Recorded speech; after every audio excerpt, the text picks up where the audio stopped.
Good morning, my lovely friends. It's Heather at Bush Poppy Farm. I hope you are doing well. Today is Thursday. I am spending most of the day getting ready for my Thanksgiving centerpiece workshop on Sunday. So right now we are in the parking lot of Home Goods. I'm going to go in there and find some really cool vessels that we can use as compotes to make these centerpieces. Then we're going to go out to the farm, check on everything, because yesterday we had very high winds, like 45 miles an hour, in addition to some rain. We're getting some rain today too, so I'll probably get rained on when I'm out there, but that's okay. And so I want to check on everything, make sure nothing has blown over on top of the plants. I'm pretty sure I anchored everything down, but just to be sure. And I need to harvest a whole bunch of those mums. It's so crazy. They still look beautiful and amazing, and I still had in the garage a bucket full of mums that I harvested 2 weeks ago that were sitting in like old water, and they still looked fresh as daisies. So I'm gonna go harvest a whole bunch of mums for this workshop. I think I have 4 different colors. I think the workshop participants will love them. And we're also going to forage on my property for greenery for all of those compote Thanksgiving arrangements. And then I might have to go to the Floral Mart to get some, a couple other flowers to add in. But it's going to be great to be able to offer most of the flowers from my own farm. Generally, I always tell people this, and generally when I do my Thanksgiving workshop and my Christmas, well, it's not Christmas, holiday wreath workshop, because people can make any kind of wreath they want. Those things, the products that we're using are not coming from my farm because my season ends at the end of September. So I'm clear and honest with them. This stuff I got at the Flower Mart, especially all the greenery for wreaths. I mean, I don't grow evergreens and stuff. So, I want people to know that even though they're supporting a local farm by, coming to the workshop, that usually what I'm offering is not from the farm, unless it's during the season, obviously. Like when we do spring bouquets and like Mother's Day stuff, all of that comes from the farm. So this will be kind of a treat because usually I don't have flowers to offer. So I'm excited about that. And in fact, so excited that I went ahead and ordered mums for next year. I wasn't going to, but they just last for so long. And other than the first couple of weeks when they were really small, the gophers didn't bother them either. So next year though, I will be putting up flower support netting. That was my biggest issue this year. I forgot to do that and they all flopped, but they still have beautiful blooms. So I'm going to go in here and find some vessels for compotes, and then I'll show you what I got at the end. So fingers crossed, we'll have some good stuff. And I have to get this done today because the next 2 days we're going to have very heavy rains and high winds, and so they won't be days to be outside. So I think what we're going to do tomorrow is work in the greenhouse on new succulent designs. Well, that took way longer than I had anticipated because everything that I picked out, there wasn't more than like 2 or 3 of them. So I finally settled. I have just 2 varieties now, and they're very close in size, so I think everybody will be happy. I could have gotten compotes at the Floral Supply Syndicate, at the Floral Mart, but a lot of times they're kind of the same price, even at wholesale, as the ones as like a vessel I would find in like a Home Goods or a TJ Maxx. So to save myself a trip into the city, I do this instead.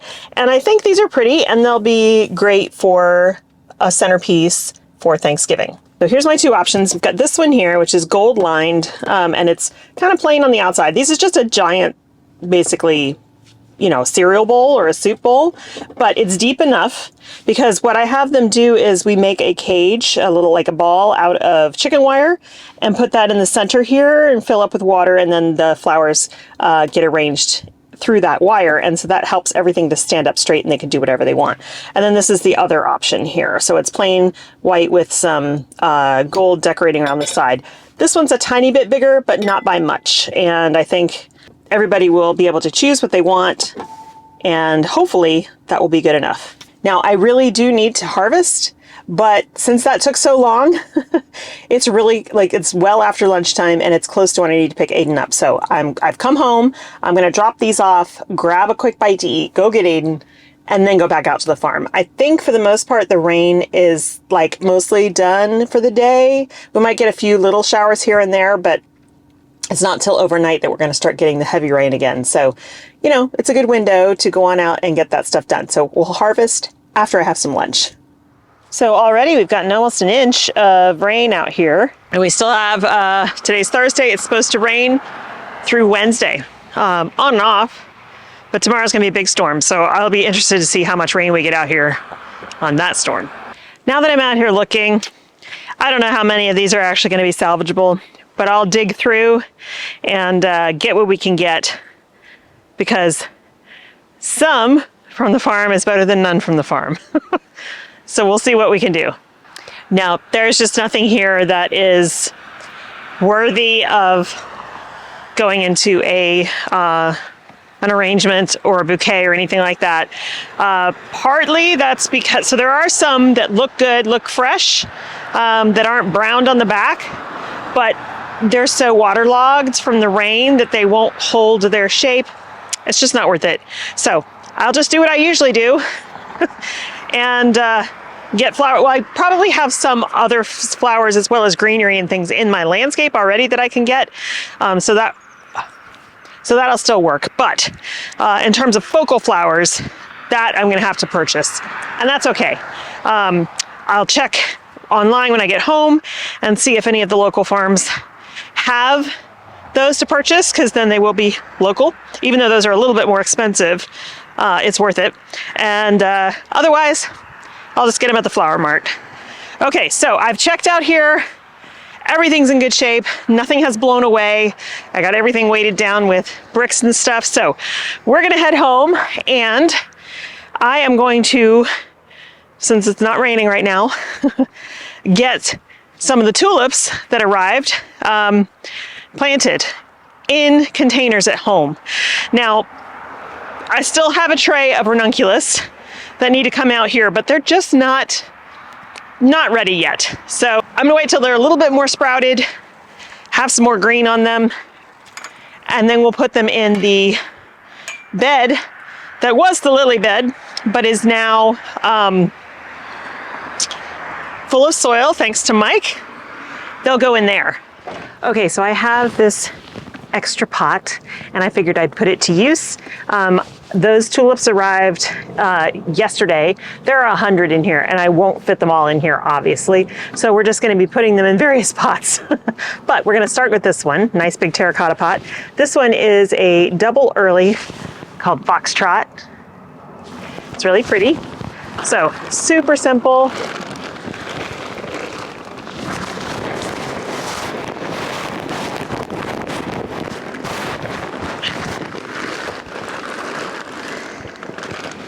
Great. And I'm going to bury these guys kind of deep and pack them close together, just like I did at the farm in those beds. Now, a lot of times I will do designs with the tulips, and I'll get like hyacinth and other things and put them all together in a pot, but I'm not going to do that. And I also have found, unfortunately, even though I've tried to program them by, you know, having them all come up at once, it just never really works out. And half the time, the squirrels get most of them. So, yeah, I'm just gonna stick with tulips this time. I'll be able to harvest these as well, but it'll also be nice to have these on our back porch. Just have a really pretty show of tulips back here in the early spring.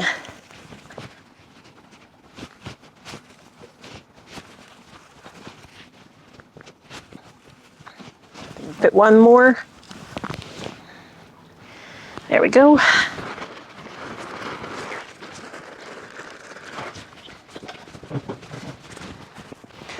I'll bring the rest of those out to the farm on Saturday, maybe, when we're in between storms.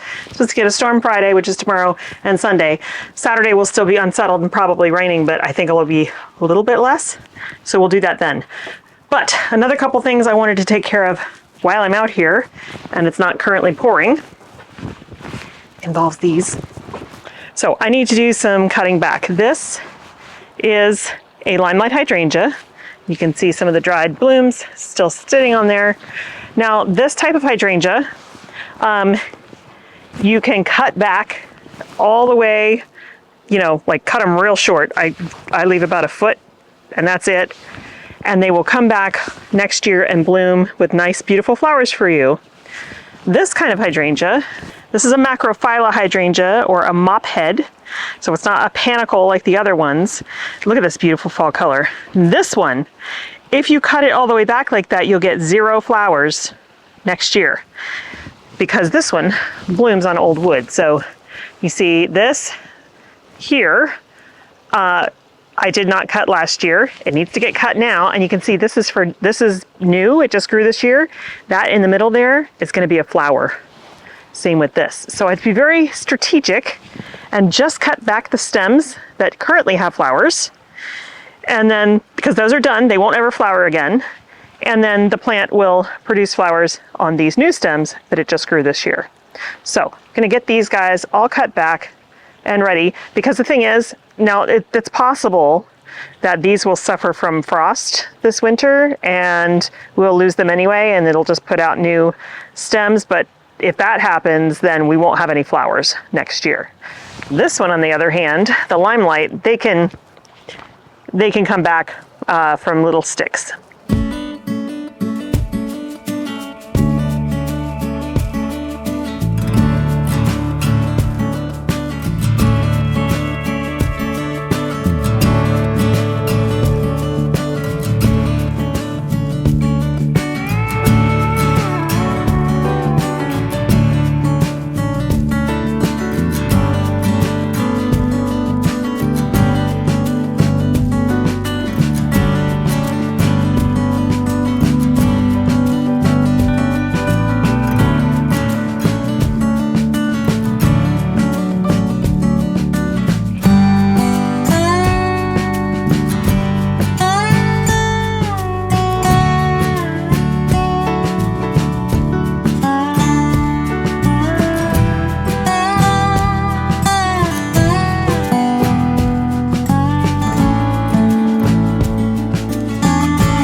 I know that looks horrible, but trust me, it'll be fine. And actually, these limelights are going to come out of these pots and get placed in the landscape in the next month or so while they're dormant.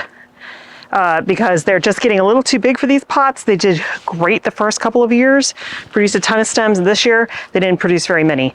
They need more space because these shrubs can get huge, like 8 feet tall, only 4 feet wide, like really big. And they can't do that in these containers. So I'm gonna put them in the landscape and we'll put other things in these pots. So I do have some ideas and I did purchase a couple of plants, but I can't figure out yet what I wanna put in these tall ones. It needs to be something with verticality, but not too much width. And it needs to be something that can do low light conditions because we're in the shade here most of the time. There's a little bit of sun that comes in this area, but only maybe 2 or 3 hours a day. So, and that's not like hardcore direct sun. So I want to make sure whatever I put in here is going to be happy. And speaking of the landscape, this bed here, as you can see, has mostly ferns and ivy coming over the retaining wall here, which is needing to be replaced soon, but definitely not this year. And the ferns are looking rough because they die back at the end of the year, and you know, they basically go dormant. And so I cut all this back, and then the new fresh growth comes up in the spring. So this bed looks very empty come December. So I figured, since I have so many daffodils left, I'm gonna fill this bed with a whole bunch of daffodils. And you know, eventually when we have to redo this wall in the next year or two, yeah, a lot of them will get disturbed. I'm not too worried about that. I have daffodils all over the property in various beds, and so I have plenty, and they will just continue to multiply. So I think that's how I'm going to use some daffodils. It'll be nice because in the spring, that won't be a dead zone. There'll be beautiful color there because we do come out here in like January, February time frame and hang out. We have a little hot tub here that we hang out in when it's very cold outside, and it'll be nice to see some beautiful spring color over there. And then as they fade back, the ferns will be coming in, so it'll be a nice changeover. Okay, citrus, I need to get a frost tent around these guys really soon. They've been through 2 light frosts already, and they need to be protected because they struggle. And also, I want to put up something because when they get too much water over the winter, it really leaches the soil and they start to turn yellow, which is what you're starting to see here. So this is them being chlorotic. They need an iron infusion as well as some food. So I might go ahead and give them that now because they're going to get rain. It'll wash a bunch of that into the soil. They'll get a little bit of a nutrient uptake from the rain, and then I'll have to treat them again in another probably 2 months. So for the workshop, I have plenty of greenery that I can harvest. So I've got this gorgeous Dusty Miller that I can cut for folks. I've gotten 2 varieties here. I think this one is New Look. I can't remember the difference between the 2, but you can see one is a broadleaf and one has the spiky narrow leaves. So we've got those. If people want, they can come out and harvest. So these are salvia that have, you know, the flowers are gone, but what's left, the bracts, are actually really pretty. It's a nice addition to a bouquet. I don't generally put salvia in bouquets because they tend to shatter, meaning the flowers just all fall off and then you're left with that. So that's fine if you are going for that look. But if you are thinking, oh, I'm going to have salvia in my bouquet, they tend to not last very long at all. They're very sensitive once they're cut. The roses are out of control, and I really wish that I could cut them back right now, but I don't want to encourage them to put on a bunch of growth and then us go into any kinds of hard freezes. But look at all these hips. Has anybody ever made rose hip jam? I really want to try it. And between these 4 here, I've got a lot of rose hips on here, and the one out front has a bunch too. So I'd love to give that a try this year. Okay, the other thing I have for greenery for folks is this helichrysum. And since we're doing arrangements that are in compotes, you don't need really long stems. However, some of these stems are very, very long. But yeah, it feels like lamb's ear too, which we have down here, but it's too short for bouquets. So you can see we've got a lot more Dusty Miller here. I sowed these from seed probably 5 years ago now, and I cut them back really hard every like February, and then they just come back for us. So you can see this one, this is all dead. That's fine, it's gonna go away. I might put another one there, or I'll just put some different kind of plant in there. These are all of our irises that are done for the year. So I'm not going to clean any of this up. I'm leaving it all for the birds. There's lots of seed heads in here. And oh, look at all this gopher activity. Haha. Okay, well, I've got gopher traps in the garage. Guess we need to start setting some gopher traps. This is the first time I've actually seen them in our yard. We have them out at the farm, but this is the first time I've seen them here. So I definitely want to trap these guys. I also have an absolutely endless supply of ivy that people can use as greenery in their bouquets, as well as whatever this is. It was here before we moved in, but these are really fun to use in bouquets as they're spilling over the sides of centerpieces. So people can also come out and harvest these as well. Okay, so it's the next morning. I have gotten some flowers, but right now we're going to go out and harvest greenery and other things on the property. It's not raining yet, but it's imminent. And when it comes, it's going to be pretty major. So we'll get as much done as we can. The reason I'm doing this now and not tomorrow afternoon when it's supposed to be sunny is that a lot of this stuff will be super waterlogged if I wait too long. So I'm going to try to get as much done now as I can. So the first thing we're going to harvest is this stuff. It is called Nandina or Heavenly Bamboo. I hate this stuff. I think it's invasive. Nobody listed it as that. It was planted as an ornamental, but it's just awful. It spreads everywhere. It has berries on it that are toxic to birds and other wildlife, so it's just a terrible plant. Anyway, it is grown in the cut flower industry for greenery. So I'm going to harvest a bunch of these stems. These are nice and these are short. It is raining, by the way. These are short, so they're great for like vase arrangements, but I never use them in bouquets because, you know, like market bouquets, because they're just too short. So I'm going to set you up in the garage because it's raining now. Sorry I couldn't bring you with me. It was raining and very windy. Camera would not stay upright. So I've got everything in buckets. I'll show you what I've got. Now there are there are 7 participants and then me.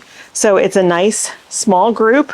And I think what we've got here, well, I know it's enough, but I think what we got here is going to make for really pretty Thanksgiving centerpieces. So here's the focal flowers and the secondary flowers. The focals obviously are these big guys. I've got some still from the farm here.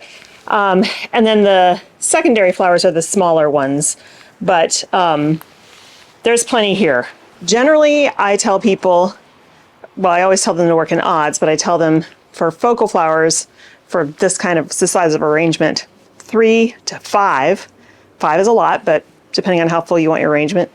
3 focal flowers, 5 secondary flowers, 7 like bits and bobs, and the rest is all greenery. In this case, it's fall color, but that actually ends up being a lot. You want the majority of your arrangements to not be the flowers because you want the flowers to really showcase it.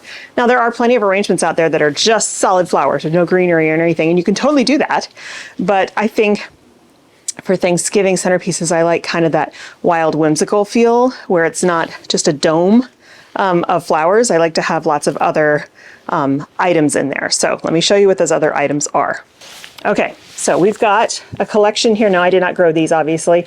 This is seeded eucalyptus, and these are protea.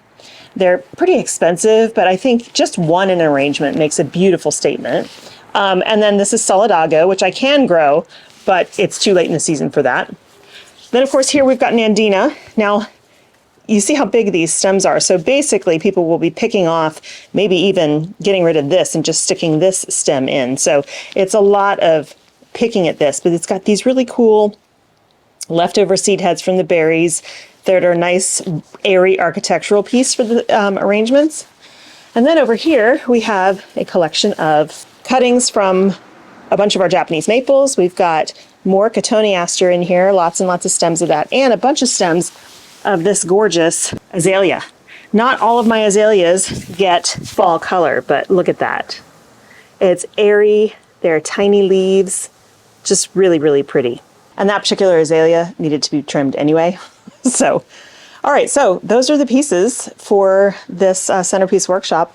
I'm not gonna film the workshop because I wanna respect the privacy of the attendees, but I will take photos of everybody's things once they have made them, everybody's arrangements, and then I will post those, and maybe we'll just talk about them in the video that follows that workshop. So, all right, that's gonna be it for me today, you guys. Probably later today I'll shoot the video for succulents in the greenhouse, but we'll just have to see how that goes. Got a lot of stuff to do to prep for Thanksgiving and family coming into town and the workshop, so we'll see if we have time. Thanks so much for hanging out with me. I hope you have a wonderful time in your garden, and I'll see you in the next one. Bye.